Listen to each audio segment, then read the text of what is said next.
Et là, le pape prend à bras-le-corps un jeune paralysé, je ne veux pas dire de bêtises, mais un gamin qui était handicapé très lourd, probablement tétraplégique, et il prend ce gamin à bras-le-corps. Et là, moi excusez-moi, ça va repartir sur une fontaine, mais là, j'ai fondu en larmes devant mon écran. Et parce que il y a eu ce geste où en plus on a vu le bras de ce petit attraper le cou du pape difficilement avec son handicap, son sourire, vous savez, sourire de ces gamins handicapés qui étaient visage déformé mais qui étaient tellement heureux de cette rencontre avec le pape. Et surtout on a vu le pape qui était transformé.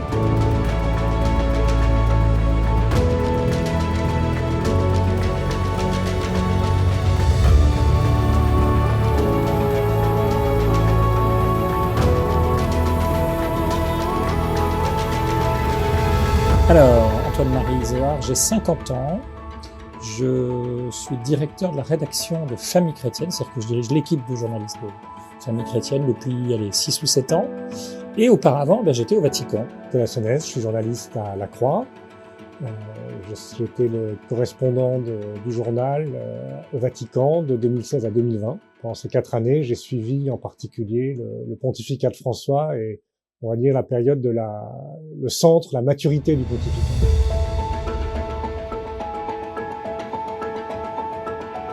Donc déjà, on a le premier pape depuis longtemps qui n'est pas européen et qui ne vient pas du continent européen.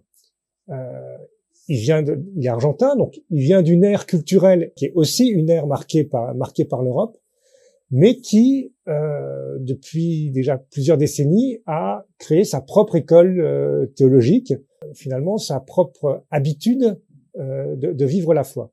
Et ça, c'est très important parce que lui-même est marqué par une façon particulière d'articuler la culture d'un peuple avec la foi de l'Église, qui a à la fois un double élan, c'est-à-dire l'inculturation de la foi dans une culture, mais aussi la christianisation et le baptême de la culture. Et il est très attaché à ce double mouvement. Et c'est vrai que en Europe, en tout cas, on a été habitué à des papes européens, des papes qui baignaient dans notre culture, qui nous comprenaient et qu'on comprenait. Il y a eu un pape polonais qui était marqué par la Seconde Guerre mondiale, tout ce qui s'est passé en Europe dans la Seconde Guerre mondiale. Ensuite, un pape allemand qui a été marqué par les débats théologiques du Concile, qui étaient des débats qui restaient assez européens. Et là, on a un pape qui vient retourner et qui vient nous dire que finalement l'Europe n'est plus au cœur de l'Église, qui vient ratifier le fait aussi qu'elle n'est plus au cœur. L'Europe n'est plus le centre du monde. Et ça, c'est peut-être quelque chose dont on s'était pas aperçu et qui nous revient un peu en pleine figure quand on est européen, quand on est français. Et je pense que c'est ce qui explique plus en profondeur les incompréhensions qu'il y a pu y avoir entre François et l'Europe, entre François et la France. Parce que forcément, on a toujours tendance, surtout à Rome, on a tendance à voir les choses de très loin. Et puis finalement, François a aussi ouvert beaucoup de choses. On se rend compte qu'à Rome, il y a le monde entier qui passe, avec aussi énormément d'expériences, des religieux et religieuses du monde qui arrivent du monde entier, du fin fond de l'Afrique, de l'Asie, avec leurs expériences, et qui viennent nous interpeller aussi, et qui interpellent Rome. Et je crois qu'il a aussi aidé le Vatican et l'Église à être plus attentifs à toutes ces réalités. Et justement, je disais au début, il a fait prendre conscience à l'Église, et en tout cas à l'Europe, qu'elle n'était plus le centre de l'Église, mais aussi il fait prendre conscience à toute l'Église qu'elle n'est pas qu'européenne, mais qu'elle a une dimension mondiale et qu'elle a une pluralité d'expériences, justement, qui sont incarnées dans des choses extrêmement diverses, et que c'est tout ça l'Église. C'est ce qu'il dit quand il dit l'Église, c'est pas une sphère où tout est à égale distance du centre. Non, c'est un polyèdre, justement, qui a plusieurs faces. Et voilà, le message chrétien s'exprime de plusieurs façons. C'est le même message, mais justement, en fonction des différentes cultures, il va s'incarner, il va prendre des langages différents. Dans le fait de comprendre François, effectivement, comme ce pape argentin, fils d'immigrés italiens, donc déjà un pape qui vient d'ailleurs. Nous, occidentaux, enfin on se pose toutes ces questions-là d'abord parce qu'on est occidentaux. Je pense que des Africains, des catholiques africains, des catholiques du Sud-américain ou des Philippines se posent pas les mêmes questions. Nous, on se pose ces questions-là parce que on a été habitués à des pontificats européens pendant des siècles. Donc ce pape argentin, latino, qui nous bouscule, qui est fils d'immigrés. Donc jamais oublier, par exemple, sur la question des migrants, c'est un détail, mais n'oublions jamais d'abord d'où il vient, et deuxièmement, ce que signifie pour ce pape l'immigration. L'immigration, c'est pas forcément l'immigration, alors il en parle beaucoup, il est très touché par ça, parce qu'il est à Rome, il est en Italie, par le cimetière méditerranéen, par cette hécatombe en Méditerranée, mais il est très touché aussi par un certain nombre de catholiques, de chrétiens, qui immigrent. Il suffit de penser à l'Amérique latine vers l'Amérique du Nord. Donc voilà, il faut jamais imaginer que le pape, quand il pointe des problématiques, ne regardez que la sienne. Et bien imaginer que le pape est le pape de l'Église catholique et universelle. De même, quand le pape parle de liturgie, et Dieu sait s'il bouscule le monde de la tradition, la méthode de gouvernement, là, sur ce coup-là, je trouve qu'il a raison. Je peux pas en parler très longtemps, mais il faudrait des heures, mais je pense qu'il a raison sur le fond, parce qu'il y a certains abus, mais sur la forme, c'est même assez violent, c'est le moins qu'on puisse dire. En revanche, il faut pas oublier qu'il vise en particulier la tradition aux États-Unis, et pas forcément nos petites églises paroissiales. Enfin, ça retombe sur ce qui se vit en France, où il y a un certain nombre de fidèles tradis et qui ont difficulté à comprendre ce que le pape veut, surtout qu'avec les évêques, ça tend à s'arranger. Voilà, donc on sent bien que les évêques sont d'ailleurs pas très à l'aise avec ces textes du pape. Faut prier pour que tout ça s'apaise. Par exemple, on va prendre la morale familiale.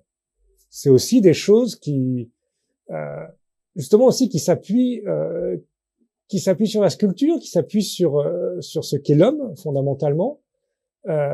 Effectivement, je pense que pendant longtemps dans l'Église, sur cette question de l'appréciation de ce qu'est la famille, de ce qu'est la sexualité, François est assez clair sur ce que voilà. Je vais prendre un exemple. François, comme président de la conférence épiscopale argentine, est confronté, comme la plupart des évêques dans le monde, aux législations sur le mariage homosexuel. Et donc, en Argentine, la question se pose de légaliser ou pas le mariage homosexuel. Et là, dans la conférence épiscopale argentine, il y a clairement deux lignes, en gros moitié-moitié. On va dire des ultra-conservateurs qui disent non. D'autres, dont François, qui se disent il y a un piège qui nous est tendu. Très clairement, il y a un piège qui nous est tendu, parce qu'on va dire non. Donc on va dire, vous êtes des gros conservateurs qui ne comprenez rien, complètement déconnectés de la réalité, et vous ne voulez pas reconnaître ce qui se fait, ce qui existe. Il dit non, nous, ce qu'on veut dire, c'est il faut préserver le mariage qui est entre un homme et une femme. Que par contre, il y ait des unions, que l'État reconnaisse des unions civiles entre homosexuels, c'est peut-être possible, et donc il faut trouver une voie médiane entre le refus et donc c'est ce qu'il va promouvoir. Et là, il se fait taper dessus par Rome, non, pas question. Ce que vous voulez faire là, c'est avaliser l'homosexualité, pas question. Il dit, vous verrez, le débat va tourner à notre défaveur, on va se faire avoir, et la loi passera. Nous, on aura eu peut-être la conscience tranquille sur le thème on a défendu, mais en fait, au final, on aura perdu, et finalement, tout le monde aura perdu. Et c'est exactement ce qui s'est passé. Et je crois que c'est assez fort de ça que François se rend compte qu'il y a des choses, il faut accompagner la culture, il faut la christianiser, reconnaître ce qu'il y a aussi dans la culture. Et c'est, par exemple, sur la question de l'homosexualité, ce qu'il reconnaît en disant, il y a des homosexuels qui vivent des choses qui sont sans doute de belles choses. En même temps, il y a aussi une doctrine de l'Église, mais qu'il ne faut pas appliquer de façon complètement aveugle. Il faut le faire toujours en prenant en compte les personnes. Et ça, je crois que c'est sa grande force, c'est sa prise en compte des personnes dans l'application de la doctrine. Et sans remettre ça en cause, justement.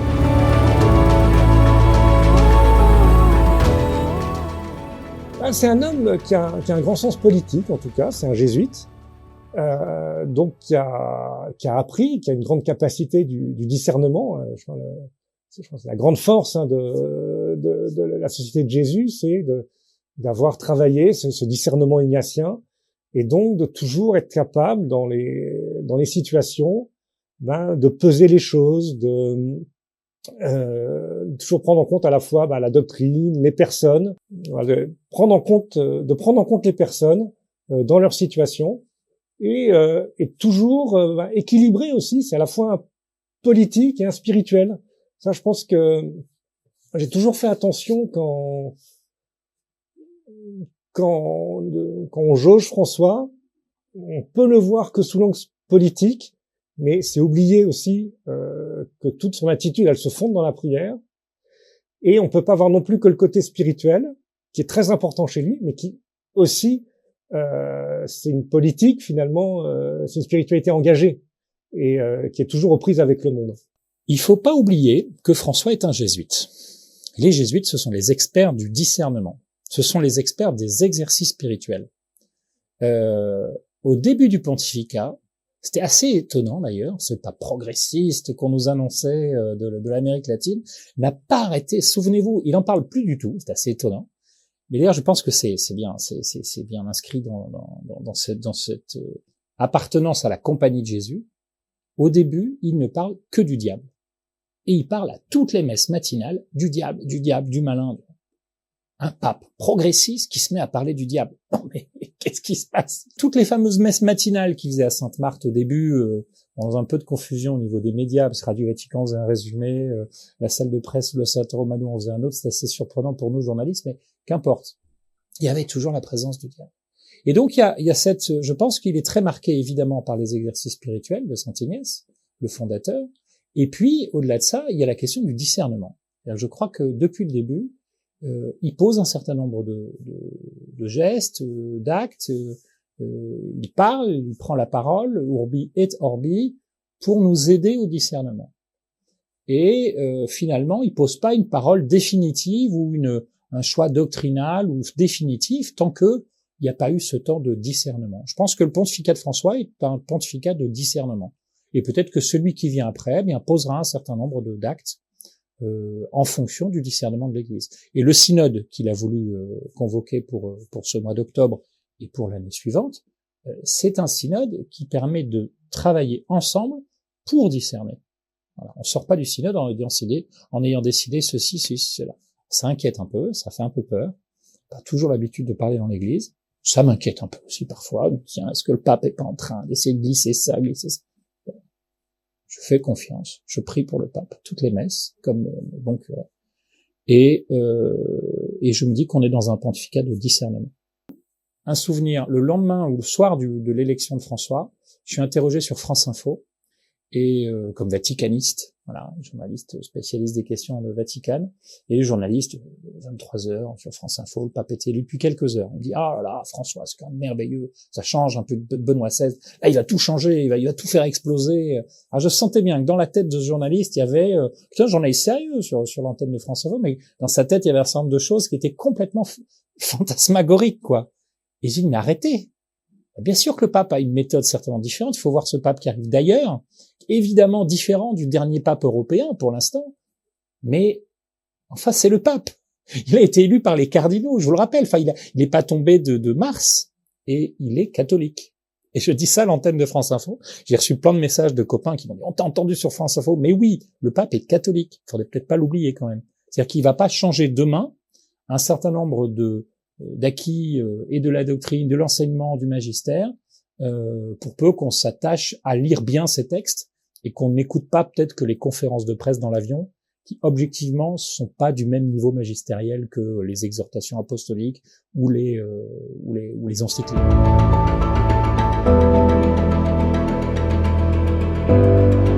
Spontanément, c'est le primat à l'évangélisation.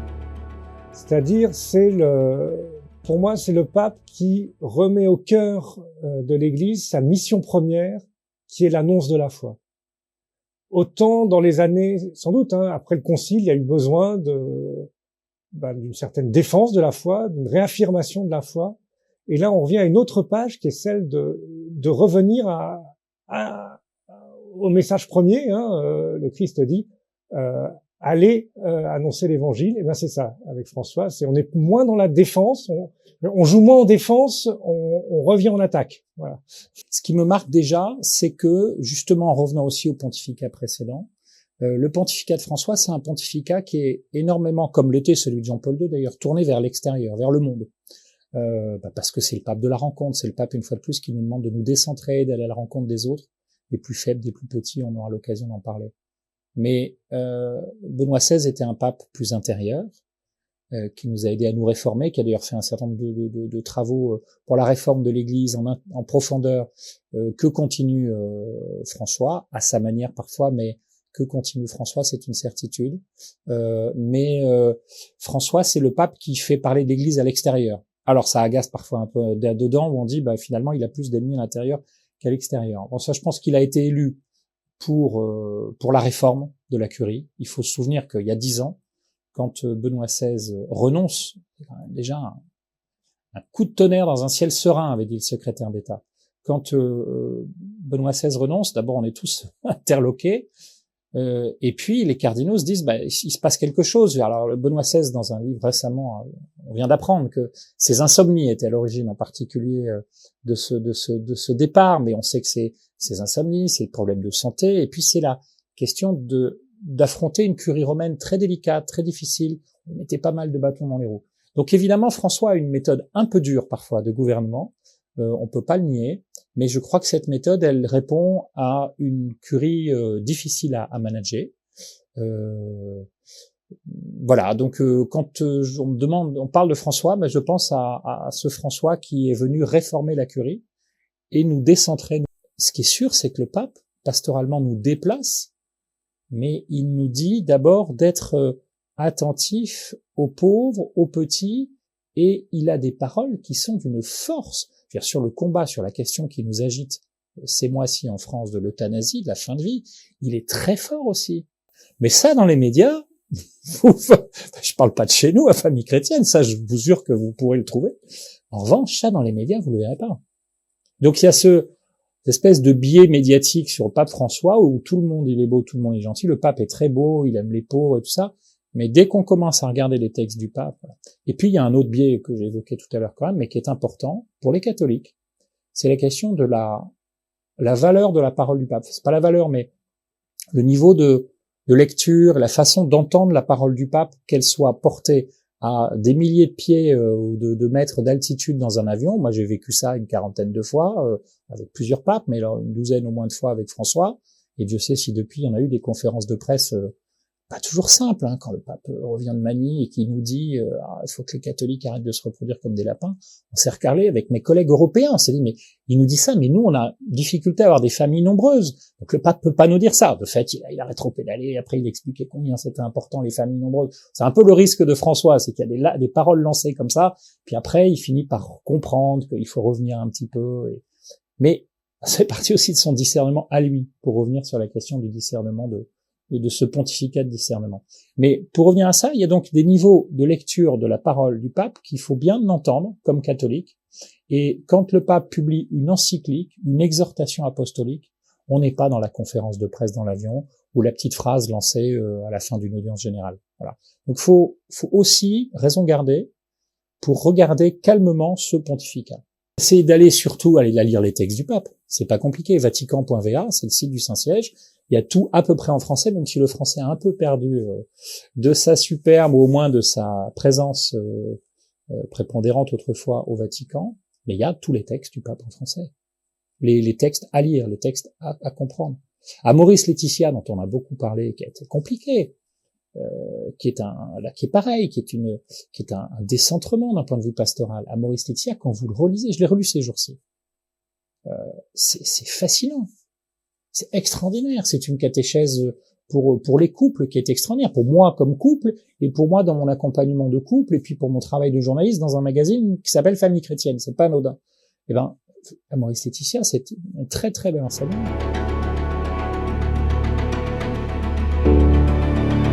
Si vous dites François, je pense Jean-Paul II et Benoît. Parce que, je vous dis, j'ai 50 ans. Ça veut dire quoi? Ça veut dire que j'avais à peu près l'âge de raison quand est élu Jean-Paul II, et j'ai grandi avec le souffle missionnaire, des JMJ en particulier, que j'ai fait les premières JMJ de Jean-Paul II. Je me suis confirmé, j'ai été confirmé dans la foi, j'ai été nourri intellectuellement aussi, un peu pour moi, parce que lui est un intellectuel de haut niveau, par Benoît XVI, le pape de l'intelligence de la foi, selon moi. Et puis secoué depuis 10 ans, remué, décentré un peu, poussé à la rencontre un peu ailleurs que là où j'étais habitué à aller depuis 10 ans, donc avec François. Donc voilà pourquoi quand je pense François, je pense inévitablement, et je pense aussi comme beaucoup de catholiques, ils se disent « Ah, François », avec ça grince un peu parfois, et en même temps, mais quel pontificat, quoi. Encore une fois, hein, si on se replonge au tout début du pontificat, et même avant, il y a son intervention qui marque, hein, juste avant le conclave. Il y a la réunion de tous les cardinaux, où l'idée c'est un petit peu on va dire, de dresser le portrait robot, de faire le profil du poste finalement. On va élire un nouveau pape, et la question c'est finalement de quoi on a besoin. Donc à la fois il y a un besoin de réforme qui est bien dit, de réforme de la curie romaine, et donc là il y a à côté besoin d'un patron. Mais ensuite, derrière la réforme de l'institution, il y a pourquoi on réforme l'institution. Et donc, pourquoi on réforme l'institution? C'est parce que les scandales qu'il y a pu y avoir dans la curie sont, aux yeux des cardinaux, et en particulier aux yeux des cardinaux du monde entier, et pas des cardinaux romains de curie qui gravitent en permanence autour du Vatican, mais de tous ceux qui sont dans les villes du monde, ils voient à quel point ces scandales sont un obstacle à l'annonce de la foi. Et que chaque fois qu'ils veulent intervenir témoigner de la foi, de témoigner de Jésus-Christ, on va leur renvoyer dans la figure les scandales. Et ça, il le voit. Et François, il l'a vécu profondément comme archevêque de Buenos Aires, comme président de la conférence épiscopale argentine. Il se rend compte de tous ces obstacles qui, dans le monde, dans la culture, sont des obstacles. Et donc, son travail comme pape, ça va être de faire petit à petit tomber ces obstacles, guérir, en tout cas corriger les scandales. Alors, ça va être les scandales des abus sexuels, hein, en particulier. Et donc là, il se rend compte, sans doute à la suite aussi de Benoît XVI, hein, Benoît XVI, comme celui qui le premier a lancé de façon très forte la lutte contre les abus sexuels dans l'Église, mais peut-être avec encore l'idée que tout ça, c'est des péchés, des déviances sexuelles. François, lui, se rend compte qu'il faut aller plus loin et qu'il y a effectivement, dans l'Église, dans la doctrine, en tout cas dans la manière de faire de l'Église, des éléments qui vont favoriser ces abus. Donc, il va falloir travailler là-dessus. Et c'est donc travailler sur ce qu'est le prêtre, ce que c'est que l'autorité dans l'Église, la manière dont se distribue le pouvoir. Et effectivement, ça promeut des questions, des interrogations qui peuvent être douloureuses, parce que c'est revenir sur des habitudes depuis quasiment le Concile de Trente. Donc ça, c'est surtout après une période qui a été une période de réaffirmation des fondamentaux de la foi, et qui a été absolument nécessaire, parce qu'à un moment, on peut pas partir sur une réforme si on ne s'est pas d'abord appuyé sur une réaffirmation de nos fondamentaux, de ce qu'on est. On peut pas se réformer si on ne sait pas d'abord ce qu'on est, pour aller vers finalement être mieux ce qu'on doit être. Et ça, c'est, je pense, l'œuvre de François, mais qui s'appuie sur tout le travail de ses prédécesseurs, Jean-Paul II et Benoît XVI. Je pense en particulier à un chantier qui est celui de la question des abus sexuels, des abus de pédophilie, des abus sexuels plus largement, et psychologiques et d'emprise, où là, Benoît XVI est à l'origine, objectivement, hein. Faut vraiment pas l'oublier, ça. quand on fera le point du pontificat de François, il faudra pas oublier ça. Benoît XVI, j'ai la larme aux yeux en vous en parlant parce que moi j'ai vécu tout ce pontificat de Benoît XVI où à chaque voyage de Benoît XVI, il fallait qu'on sache, enfin les journalistes américains en particulier, mais quand est-ce que le pape va aller voir les victimes d'abus? Mais on les a vus, nous, ces victimes. On les a vus et le pape Benoît XVI les a vus. Et les larmes que j'ai, je vous demande pardon, ce sont les larmes de Benoît XVI. J'ai souvenir que lors d'une visite, il pleurait en sortant de sa rencontre avec les victimes. Donc Benoît XVI a lancé ce travail et François va reprendre ces affaires-là, en particulier sur tout le travail juridique qu'il y a et canonique qu'il y a pour encadrer au niveau des religieux, des prêtres, des religieuses et des laïcs en mission le travail de l'Église et les sanctions en cas d'abus quel qu'il soit. Et ça, c'est lent, c'est très lent. Voilà. Et la question de la publicité des sanctions, dont on parle beaucoup, on a parlé nous avec l'affaire Sentier qu'on avait révélé à l'automne dernier. Donc la question, qu'est-ce qu'on dit des sanctions canoniques qui sont posées de prêtres, d'évêques, de religieux abuseurs, de laïcs en mission. Donc ça, c'est extrêmement important. Et puis on voit quand même les limites avec quelques dossiers au Vatican en ce moment. On voit les limites parfois qu'il peut y avoir dans l'Église encore aujourd'hui sur ces questions-là. Donc là, le chantier est loin d'être terminé. Alors, il appartient pas qu'au pape, hein. On le voit comment ça se passe en France. Il appartient à un certain nombre d'épiscopats qui n'ont même pas fait le premier pas, ou quasiment. Et la France est loin d'être en retard là-dessus. Voilà.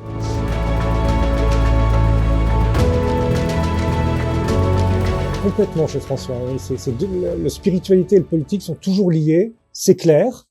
Vous voyez, c'est vraiment dans la suite de Vatican II, c'est-à-dire on est vraiment dans une spiritualité qui est incarnée et qui est finalement aux prises. Et alors c'est ce qu'il dit aussi, c'est ce à quoi il appelle aussi les fidèles et tout ça, en disant engagez-vous, quelquefois on fera des erreurs, c'est pas grave. L'important c'est de sortir justement et d'aller et proclamer la foi, même si parfois on se trompe un petit peu, on l'annonce pas comme exactement comme il le faudrait, mais au moins il y a un premier élan qui est donné. Il y a un biais, enfin je pas dit tout à l'heure, mais il y a un biais dans la façon dont le monde est passionné et fasciné par François.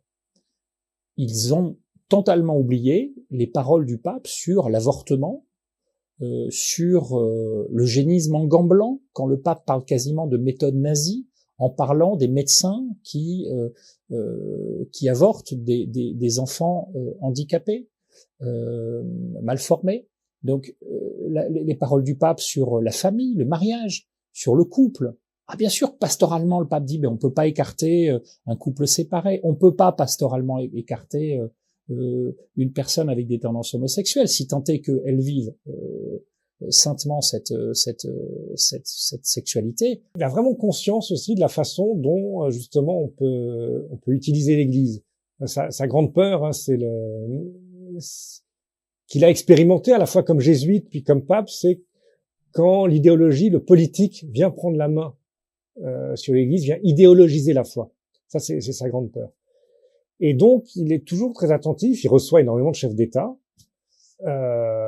qui, pour certains, sont bien contents de venir là pour avoir leur photo avec le pape, ce qui leur permet, de retour dans leur pays, de dire vous voyez, le pape est avec moi, d'une certaine façon. Donc, vous, les évêques qui me critiquez parce que j'ai une politique dont vous estimez qu'elle est peut-être pas très catholique, vous vous trompez parce que regardez, le pape il est avec moi sur la photo.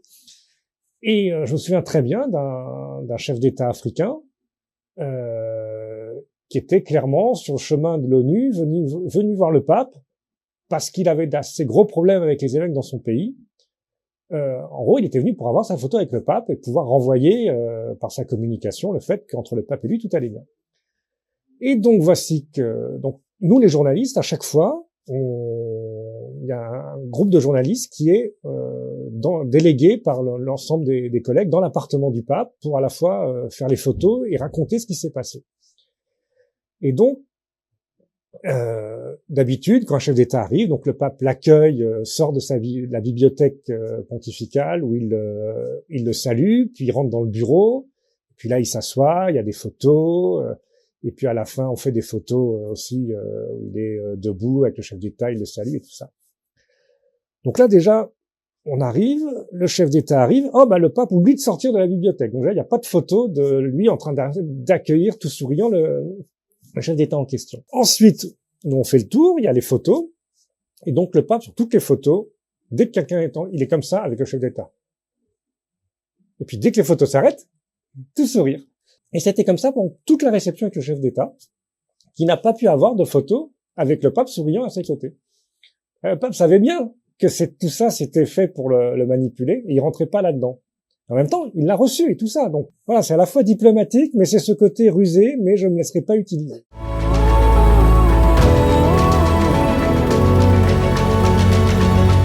Moi, je pense qu'il faut pas oublier non plus Francesco, ou Francisco.